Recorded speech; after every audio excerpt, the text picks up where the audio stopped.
Hello students, I welcome you all to the online video lecture on course Turbo Machines. The course name is Turbo Machine and course code is 18ME54.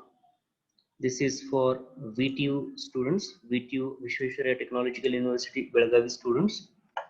So let us see the course content. The module number 1 is introduction. In that we are going to study the definition of turbo machines, parts of turbo machines, comparison with positive displacement machine, classification, dimensionless parameters and their significances, unit and specific quantities, model studies and its numerical. So the next one is, we'll start the module number 1, introduction.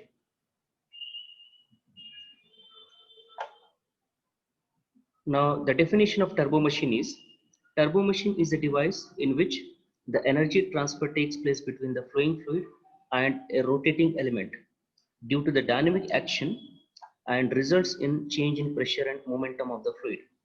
Basically, a turbo machine is one of the type of fluid machinery or fluid machines.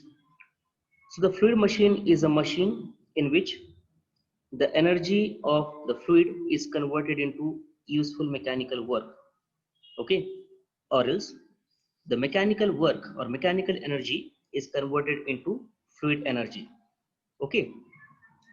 So in that fluid machines, they are classified into two types. The first one is turbo machine and second one is the positive displacement machine. So here in this course the total focus is on the turbo machines, okay. Now, in turbo machines, we know that the turbo machine, we have a rotating component which is known as runner or rotor, and over the periphery of the runner, we have number of curved blades. We have the number of curved blades over the periphery of the runner. Okay. Now, let us consider this is a nozzle. So nozzle is a device which converts the pressure energy of the fluid into high velocity jet. That means the potential energy of the fluid is converted into the kinetic energy. It is with the high velocity jet. When high velocity jet impinges onto the curved surface, there is a change in direction, pressure as well as the momentum transfer from the fluid to the rotating element, and hence the mechanical energy is produced in the form of rotation. Now, if we consider a single blade, the curved blade, if we consider a single curved blade, the fluid with the high velocity, it impinges onto the blade and it undergoes change in direction. It undergoes a change in direction. Okay. So when it undergoes change in direction, the fluid experiences change in pressure as well as the momentum, due to which the energy is transferred from the fluid to the element, to the rotating element. Okay. Because of which the runner will rotate and hence the mechanical energy is produced, okay. So that mechanical energy is used for various purposes, like to, if we couple this shaft with the alternator or generator, we can produce the electricity, okay. So this is a basic definition or basic discussion on the turbo machine. Just I have considered the example of an hydraulic turbine, okay, to define this turbo machine. So I'll repeat the definition once again. A turbo machine is a device in which the energy transfer takes place between the flowing fluid and the rotating element due to the dynamic action and results in change in pressure and momentum of the fluid. Okay, fine. Now, generally in turbo machines, mechanical energy is transferred or into or out of the system in a steady state flow process or steady flow process. Okay. So in turbo machines, the mechanical energy is used as either inlet or input or it is obtained from the system, or it can be an output, okay, in a steady flow process. So basically turbo is a term, or it is a Latin word which means spin or whir or rotation, spinning or whirling, okay. So the word turbo stands for spinning, rotating or whirling, okay. So the turbo machine includes two types of machines which are producing the pressure or head, such as centrifugal pump, fan, compressors or blowers. So the turbo machines are classified into two types. First one is the power absorbing turbo machine. The power absorbing turbo machine means the machines which is producing the pressure or head, such as centrifugal pump, fan, compressors or blowers. In these types of turbo machines, the mechanical energy is input and the pressure energy or the head is at the outlet. The best example is fan. So in fan, the input energy is the mechanical energy. That means it is in the form of rotation of shaft, and that mechanical energy is converted, or it is used to obtain high pressure air or high density air at the outlet, okay. So these types of turbo machines are also known as power absorbing turbo machines. At the expense of mechanical energy, we are getting the pressure energy or head at the outlet. Similarly, centrifugal pumps, compressors or blowers are of same type. On the other side, the turbo machines which are producing the powers, such as turbines, okay. So all types of turbines are power producing turbo machines. So here, at the expense of fluid energy, at the expense of pressure energy of the fluid or kinetic energy of the fluid, ultimately I can say the fluid energy is converted into useful mechanical work in the form of rotation of shaft, okay. So there are, the turbo machines are broadly classified into two types, namely power producing turbo machines and power absorbing turbo machines, okay. Let's go to the next important topic, that is the principal components of turbo machines. So this is the most frequently asked question in exams. So the question will be like this: define turbo machine and explain the principal components of turbo machine. Okay, so this is the sectional view of a turbo machine, a very general turbo machine, or the steam turbine you can say, okay. So the principal components of turbo machines are a rotating element consisting of a rotor on which the blades are mounted. Okay, so this is the very first component, that is rotor. That is rotor, you can say it as a runner. Over the periphery of the runner, this is a side sectional view. Okay, side sectional view. So this is the rotor. Over the periphery of the rotor, we have the number of rotating blades. So these black color lines represents rotating blades which are mounted on the periphery of the rotor. Okay. So to understand it carefully, this is the rotor, this is the rotor, and over the periphery of the rotor, we have number of blades. We have the number of blades. These are the blades. Usually these are of curved curved blades, okay. Just to simplify the things, I've shown it with the straight lines, okay, fine. So these are the curved blades which are mounted over the periphery of the runner. Next one is stationary element in the form of guide blades, nozzles or guide vanes. So stationary blades, these white color components represents the stationary blades or fixed blades which are attached to the inner surface of the casing, which are attached to the inner surface of the casing. The main function of this fixed blades or stationary blades is it provides the proper path for the flowing fluid, okay. It provides the path to flow the fluid, okay. The next one is input and output shaft, input or output shafts. So this is the input shaft and this is the output shaft. Sorry, this is the inlet. If this is the inlet, this is the input shaft, This is the input shaft and this is the output shaft.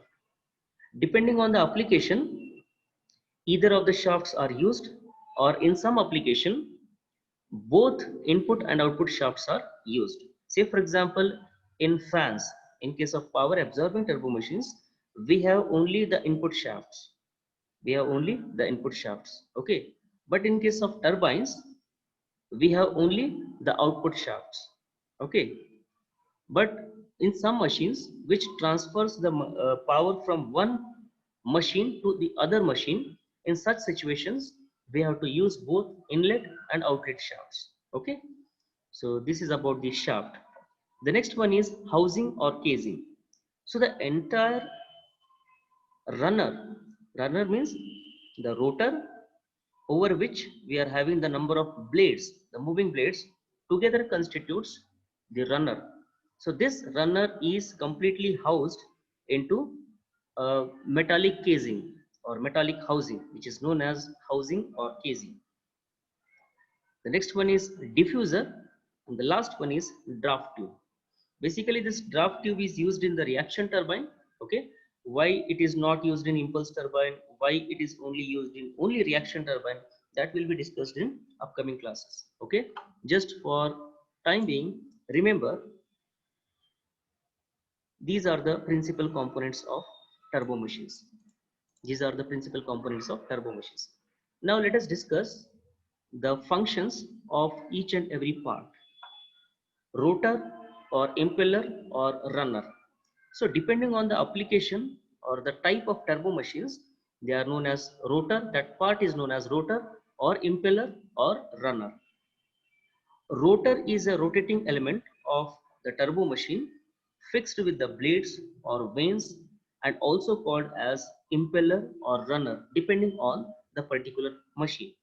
The energy transfer occurs between the fluid and the rotating element due to the momentum exchange between these two. Okay, when the fluid hits the runner blades, when the fluid hits the runner blades, impinges on the runner blades, so due to the change in direction, the fluid will undergo change in pressure and momentum, so which results in the energy transfer between the flowing fluid and the rotating element of the runner. Okay, so this is the main principal component of a turbo machine, that is rotor or impeller or runner. Now we'll see when it is said to be an impeller and when it is said to be a runner. So the first one is impeller. The rotating element in centrifugal pump, centrifugal compressors are known as impeller. Remember students, if we use this rotor in power absorbing turbo machines like fans, blower, compressors, centrifugal pumps, etc., in such cases, the rotating element is known as impeller, whereas in case of turbines, the rotor is known as runner. Say for example, steam turbine, gas turbine, water turbine, the rotating part or the rotor is known as runner. Okay, fine. The next one is guide blades or stationary blades or fixed blades or nozzle. Okay, the stationary blades or guide blades are arranged depending on the type of flow required. The stationary element is not a compulsory part of every turbo machine. So ceiling fan is an example for turbo machine with no stationary element. Okay. So the guide blades, stationary blades or fixed elements or nozzles which are used to provide the proper direction for the fluid flow. Okay, the proper direction to the fluid flow. So it depends on the application or the requirements. Okay, so the guide blades or stationary blades are not a compulsory parts of any turbo machines or all the turbo machines. So some turbo machines are also there which are not having any fixed blades. The best example is ceiling fan or table fan. Okay, which doesn't consist of any fixed blades or fixed elements. Okay, sometimes in competitive exams he may ask, give the example for turbo machine with no stationary elements. The best example is ceiling fan. Okay, the next is shaft. Either input or output shaft or both may be necessary depending on the type of turbo machine. So three types of shafts are used in three different arrangement. First one is the input shaft, second one is output shaft, and third one is both input and output shafts. The first one is the input shafts. As I said, the input shaft is only used in power absorbing turbo machines. Say for example, compressors, blowers, fans, okay, or pumps.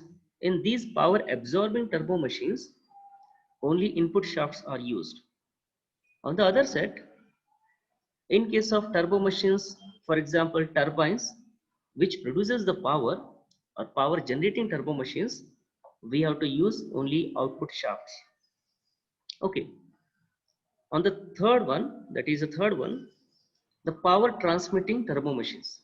So there are some turbo machines which transfers the power, which transmits the power from one machine to other machine, which requires both input as well as output shafts, which are nothing but the power transmitting turbo machines, which requires both input as well as the output shafts. Okay, this is the brief introduction about shafts used in turbo machines. The next one is fourth important component is housing or casing. The housing is not a compulsory part of every turbo machine. When housing is present, it restricts the flow of fluid in a given space. The turbo machines having housing are called enclosed type, and the turbo machines without housing is called extended turbo machines. So remember students, housing is used as the enclosure to the complete runner part. Okay, so it provides, so if we use the housing or casing, then the fluid flow will takes place within the specified volume, within the complete specified domain. Okay, fine. But there are some turbo machines which does not have any housing or casing. The best example is again ceiling fan. So ceiling fans doesn't have any housing or casing. Okay, so the turbo machine which is having the housing are called enclosed type turbo machines, and without housing are called extended type turbo machines.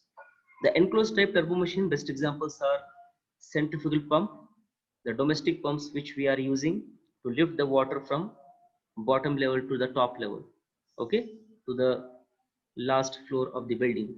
Or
okay, The fifth component is volute. The fifth component is volute. So volute is a very important component of a turbo machine. It is a type of casing where the spiral passage is used for the collection of diffused fluid of a compressor or pump. The volute casing is used in hydraulic turbines to increase the velocity of fluid before entering into the runner. Okay, so volute is having some continuously decreasing cross section area or continuously decreasing passage.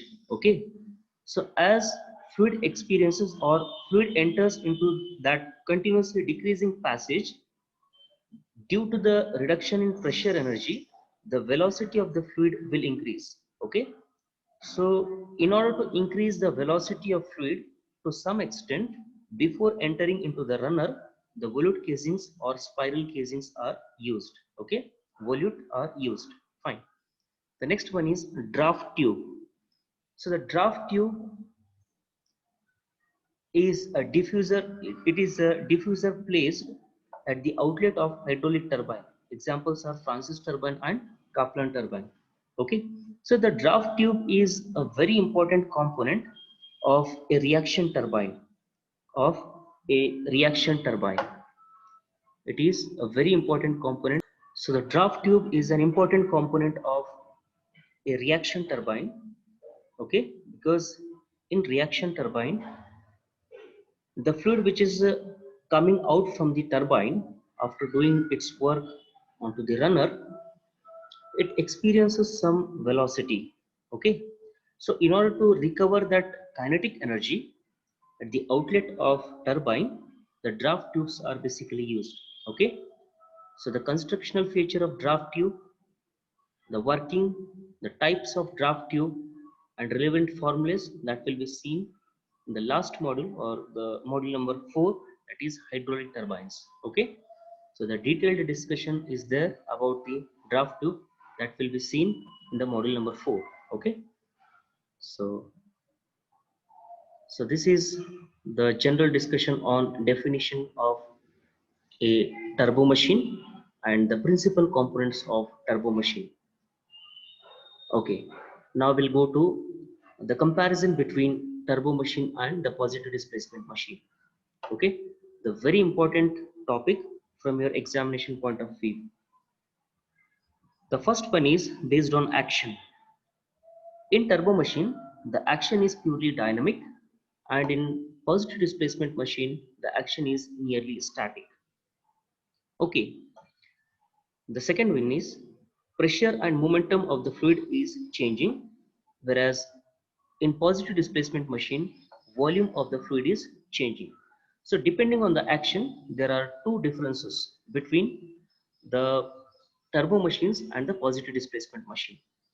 Here in turbo machines, the energy transfer takes place due to the dynamic action between the flowing fluid and the rotating element. Dynamic means the forces comes into picture. The forces comes into picture. Okay, motion plus forces. But in case of positive displacement machine, let us consider a basic example for a positive displacement machine. Okay, let us consider a basic example for positive displacement machine with figure. I'll explain with figure. So this is the simple example for a positive displacement machine. So when this piston is moving from one end to other end, let us consider a top dead center. This is a top dead center. When it moves from top dead center to bottom dead center, the suction is created inside the cylinder, due to which the inlet valve opens and hence the fluid will enter into the chamber or the cylinder. Okay. On the other side, when the piston moves from bottom dead center to top dead center, the pressure inside the fluid increases and hence discharge valve opens. And through this discharge valve, through this outlet port, the high pressure energy, the fluid with high pressure energy expelled out from the discharge valve through this delivery valve. delivery passage. Okay. A little consideration shows that when the piston is moving from bottom dead center to the top dead center, the fluid is nearly static. The fluid is nearly static. Okay. So that's why, but in case of turbo machine, the fluid is continuously rotating. Fluid is continuously rotating. But here, the fluid is nearly static. So that's why, in first difference, as far as action is considered, the turbo machines are dynamic in nature, whereas the positive displacement machine, the fluid is nearly static. Okay, so in the definition of turbo machine, we discussed that the fluid experiences change in pressure as well as the momentum. But in case of positive displacement machine, the volume of the fluid changes. If the fluid is compressible, say for example air, if we are using air, then the volume of the fluid is continuously changing. Okay, here in case of turbo machines, the pressure and momentum changes. Now the next difference is based on operation. First difference is pure rotary motion of mechanical elements. So here they are having, the turbo machines are having only rotating components. Okay, so this is an example. If we consider the turbo machines, say for example the Pelton wheel, we are having the runner, which is purely a rotating element. Next one, centrifugal compressor, this is also rotating type. Radial flow fan, rotating type. In each and every type of turbo machine, we have the rotating components or rotating elements. Okay, but in case of positive displacement machine, we have the reciprocating motion of mechanical elements. The reciprocating motion of mechanical elements. There are some machines, there are some positive displacement machine where we can find the rotating element as well. But they are not come into the category of turbo machines, because in case of positive displacement machine which are of rotating type, there is a relative motion between casing and the rotating part. Okay, I repeat, there is a relative motion between the casing and the rotating part or the rotating blade. So the best examples are gear pump. Gear pump is the best example for a positive displacement machine which is having the rotating component. The next important difference is steady flow of the fluid. In turbo machine, the fluid flow takes place at steady. That means the flow rate will not change with respect to time. Whereas in case of positive displacement machine, the fluid undergo unsteady state or unsteady flow of the fluid. So the flow rate changes with respect to time. Okay. Now the third difference in operation with respect to the operation is the fluid state will be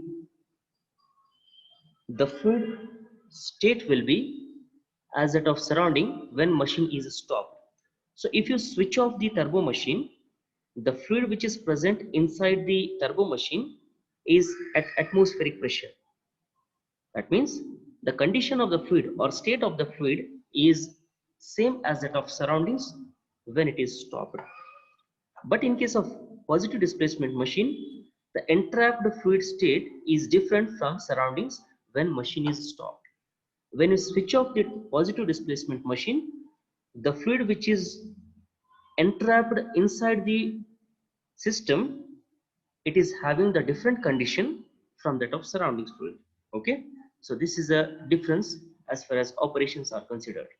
Now the third difference is with respect to the mechanical features. The first difference is rotating masses can be completely balanced and vibration is eliminated, and hence high speed can be adopted. See students, we know that in turbo machines, the components are of rotating type. Okay, so all the components undergoes the rotation. The runner undergoes the rotation, and hence it is very easy to balance those masses. So if they are dynamically balanced, then we can eliminate the vibration effect. Okay, and hence the high speed can be attained. Around 20,000 to 30,000 RPM, such a high speed can be adopted in the turbo machines. But in case of positive displacement machine, due to the presence of reciprocating masses, see here, due to the presence of reciprocating masses, as the piston is continuously reciprocating inside the cylinder. So due to the presence of these reciprocating masses, the system is under unstable condition, or we can't balance the system. Okay, so that's why it is suitable for the positive displacement machine, are suitable for low speed. Okay, the next difference is light foundation is sufficient. Light foundation is sufficient, as we know that the turbo machines, the forces are completely balanced. The forces are completely balanced. The system is completely balanced, as there is no vibration. Okay, so that's why the light foundation is sufficient. But due to the presence of reciprocating masses, the heavy foundation is required to install the positive displacement machines. Okay, next one is design is simple. The turbo machine's design is simple, whereas mechanical design is complex because of valves. Due to the presence of valves, the mechanical design is complex for the positive displacement machines. Next one is weight per unit output is less, whereas weight per unit output is more for the positive displacement machine, because they are heavy in nature, whereas turbo machines are light in nature. They are light in weight. So fourth difference is efficiency of conversion process. Efficiency for the turbo machine, efficiency is low because of dynamic energy transfer. So the efficiency is low because of the dynamic energy transfer, whereas in case of positive displacement machine, the efficiency is high because of static energy transfer. As we know that in turbo machines, the energy transfer takes place due to the dynamic action, whereas in case of positive displacement machine, the fluid is nearly static. Nearly static. So that's why the positive displacement efficiency, the positive displacement machine efficiency is high compared to that of turbo machines. Okay, the next one is compression process efficiency is lowest. Compression process efficiency is lowest. So for turbo machines, compression efficiency is lowest, whereas compression and expansion process efficiency is almost same for the positive displacement machines. Fifth difference is volumetric efficiency. The volumetric efficiency. So in as far as the volumetric efficiency is considered, the first difference is the volumetric efficiency of a turbo machine is almost 100%. It is almost 100%, whereas it is much lesser than that of the turbo machines. The volumetric efficiency is much lesser than that of the turbo machines. Okay, because of the valves, there are some leakage problems in case of the positive displacement machine. So that's why the volumetric efficiency is less. The next difference is high fluid handling capacity per unit weight of the machine. Okay, the fluid handling capacity of turbo machine is high, whereas in turbo machines, low fluid handling capacity per unit weight of the machine, because here the fluid flow is in steps, but here the fluid flow is continuous. So that's why the fluid handling capacity for turbo machine is more compared to that of the positive displacement machine. This is also one of the most important difference. Sixth one is fluid phase change and surging. Causes cavitation in pumps and turbines, erosion of the steam turbine blades, causes vibration and may destroy the machine. So these are the very frequent problems in turbo machines. Okay, causes the cavitation in pumps and turbines. So when the fluid is flowing through the turbo machine, at some discrete point, if the pressure of the fluid is reaching the vapor pressure of the fluid, then there are chances of vapor bubbles. Okay, small bubbles are produced. When these small bubbles comes into contact with the surface, and due to the high pressure, it bursts. And after bursting, it produces such a high pressure or such a high force that is sufficient to produce the crack or the cavities on the surfaces of the blades or the casings. So this phenomena is known as the cavitation. Okay, so cavitation phenomena is very frequent in case of the turbo machines. Similarly, the erosion of steam turbine blades. So in steam turbines, we are using superheated steam, the high pressure, high temperature steam, because of which the steam turbines blades may undergo into the erosion. Okay. Next one, causes vibration and may destroy the machine. So because of the formation of cavities on the blades or on the surfaces of the runner, the machine experiences the vibration, because the machine will loses its dynamic balancing because of the presence of small cavities or formation of small cavities. Okay, so the machine will loses its dynamic balancing and hence it undergo the vibration. Okay, that may destroy the complete system. Is that clear? But in case of a positive displacement machine, there is no such problems. Okay, the last difference is operation between a moving fluid and the rotating element, resulting in the thermodynamic and dynamic action. So the operation between the moving fluid and the rotating elements, these are resulting in the thermodynamic and dynamic action, whereas in case of positive displacement machine, the operation between nearly static fluid and a slow moving surface, resulting in thermodynamic and mechanical action. Thermodynamic and mechanical action. Okay, so these are the main differences between the positive displacement machine and the turbo machine. So this is the most frequently asked question in exams. Kindly read and practice as well. Okay, in the next lecture, in the next video lecture, we will see the classification of turbo machines, and next we will see the dimensional analysis of in case of turbo machines. Okay, thank you and have a great day.